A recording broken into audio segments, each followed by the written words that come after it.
Hello കൂട്ടുകാരെ, എന്റെ YouTube ചാനലിലേക്ക് സ്വാഗതം. ഇന്ന് ഞാൻ ഒരു കസ്റ്റാർഡ് ബ്രെഡ് പുഡിംഗ് ഉണ്ടാക്കാനാണ് പോകുന്നത്. അതിനായി ഞാൻ ആദ്യം ഒരു മിക്സർ ജാർ എടുത്തു. പിന്നെ നമുക്ക് 4 bread slice, custard powder, milk made, 2 മുട്ട, 1 കപ്പ് പാൽ, വാനില എസൻസ് എന്നിവ ആവശ്യമാണ്. അതിനുശേഷം ഞാൻ 4 ബ്രെഡുകൾ മുറിച്ചിടുന്നു. നിങ്ങൾക്ക് വേണമെങ്കിൽ നിങ്ങൾക്ക് സൈഡെല്ലാം നീക്കം ചെയ്യാം. എനിക്ക് മടിയായത് കൊണ്ട് ഞാൻ അത് മുറിക്കുന്നില്ല. പിന്നീട് പാൽ ചേർക്കുക, തുടർന്ന് മുട്ടകൾ ചേർക്കുക. എല്ലാം വളരെ തുടർന്ന് കണ്ടൻസ്ഡ് മിൽക്ക് ചേർക്കുക, തുടർന്ന് കുറച്ച് പാൽ ചേർക്കുക.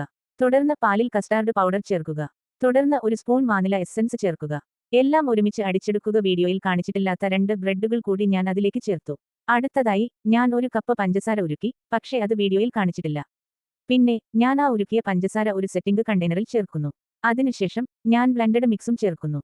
പിന്നെ ഈ മിക്സിനെ ഡബിൾ ബോയിലിംഗ് ചെയ്ത് വേവിക്കുക. അത് വീഡിയോ ലെങ്ത് കൂടുതലായതിനാൽ കാണിക്കുന്നില്ല.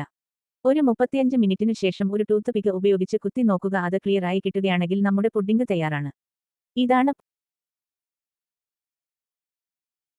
പുഡിംഗ്. പക്ഷേ നല്ല രുചിയാണ്. അതുകൊണ്ട് എല്ലാവരും ഇത് പരീക്ഷിച്ചു നോക്കണം. ലൈക്ക് ചെയ്യുക, ഷെയർ ചെയ്യുക, സബ്സ്ക്രൈബ് ചെയ്യുക.